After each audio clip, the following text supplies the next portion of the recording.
Bismillahirrahmanirrahim. Assalamualaikum warahmatullahi wabarakatuh. Alhamdulillahi rabbil alamin. Wabihi nasta'inu ala umurid dunya waddin. Wassalatu wassalamu ala ashrafil anbiya'i wal mursalin wa ala alihi wa sahbihi ajma'in. Rabbi syrah li sadri wa yassir li amri wahlul 'uqdatam min lisani yafqahu qawli.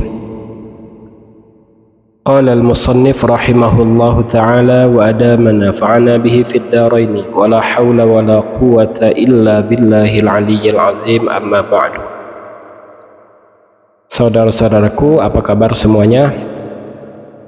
Semoga sehat walafiat, dilancarkan segala rezekinya, dan senantiasa semuanya dalam lindungan Allah Subhanahu wa Ta'ala. Amin. Saudara dan sahabatku sekalian, berhubung malam ini adalah malam Jumat, mari kita sama-sama doakan kedua orang tua kita, jikalau mungkin sudah wafat atau salah satu di antara mereka sudah tiada, untuk kakek nenek kita dan leluhur-leluhur kita. Mudah-mudahan Allah ampuni segala dosa-dosa mereka, senantiasa diberi rahmat oleh Allah dan diberi tempat yang layak, yang baik di sisi Allah Subhanahu wa Ta'ala. Kita sama-sama kirimkan Fatihah. Bismillahirrahmanirrahim. Ila hadratin nabiyil mustafa Muhammadin sallallahu alaihi wasallam, khususan ila hadhihi niyyah wa likulli niyatin salihah. Syai'un lillahi lahumul Fatihah. A'udzu billahi minasyaitonir rajim. Bismillahirrahmanirrahim. Alhamdulillahi rabbil alamin. Ar-Rahmanir-Rahim, Maliki yaumiddin. Iyyaka na'budu wa iyyaka nasta'in. Ihdinas siratal ladzina an'amta 'alaihim ghairil maghdubi 'alaihim.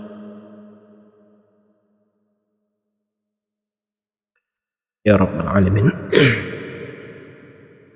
Baik sahabat, kita lanjutkan kembali kajian yang sempat tertunda beberapa hari karena kondisi badan yang kurang fit, sahabat.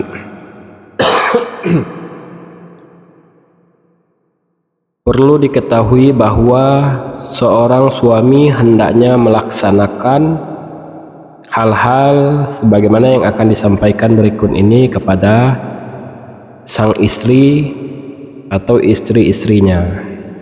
Yang pertama, hendaknya suami memberikan wasiat, memerintahkan, mengingatkan untuk senantiasa berbuat baik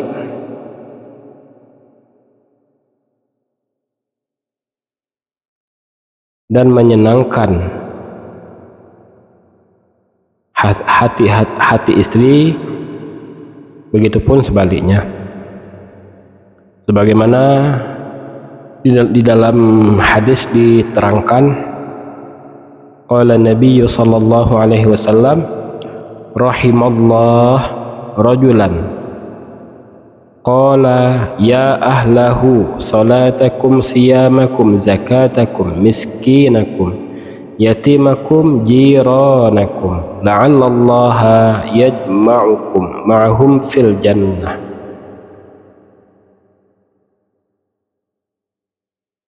Dalam hadis ini secara otomatis Rasulullah, Nabi kita Muhammad, mendoakan kepada para suami ini, semoga Allah melimpahkan rahmat kasih sayangnya kepada suami yang macam mana, suami yang bagaimana, yakni yang berkata seperti ini, wahai keluargaku, wahai anak istriku. Itu harusnya peliharalah sholat, puasa, zakat, orang-orang miskin, anak yatim, dan tetangga-tetanggamu.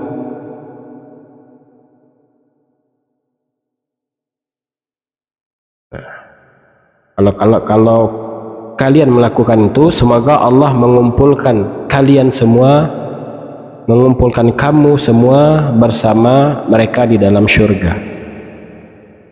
Kemudian yang kedua, memberikan nafkah kepada istri dan anak-anak sesuai kesanggupannya dari usaha dan kekuatannya.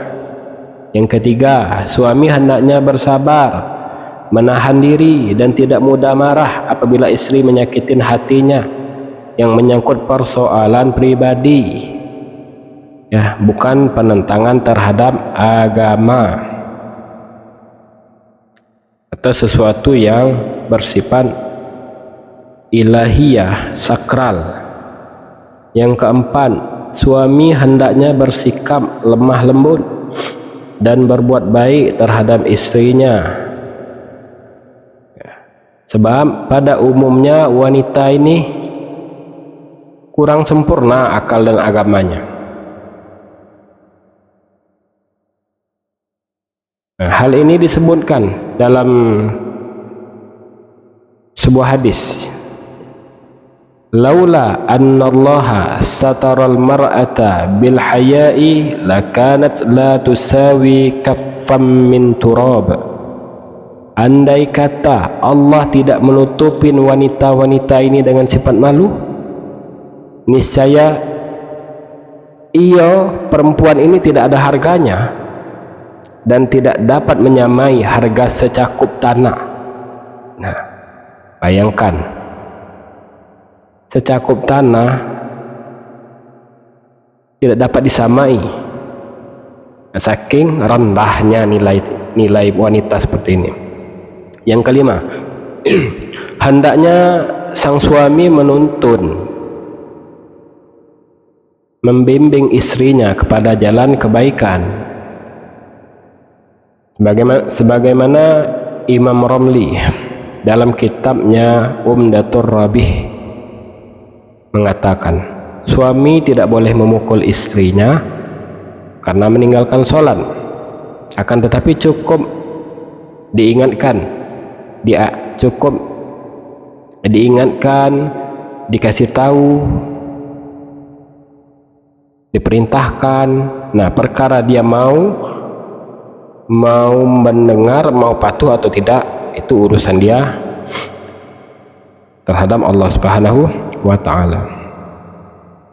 Yang keenam, hendaknya suami mengajari istri. Nah, ini dengarkan nih, penting nih. Hendaknya suami mengajari istri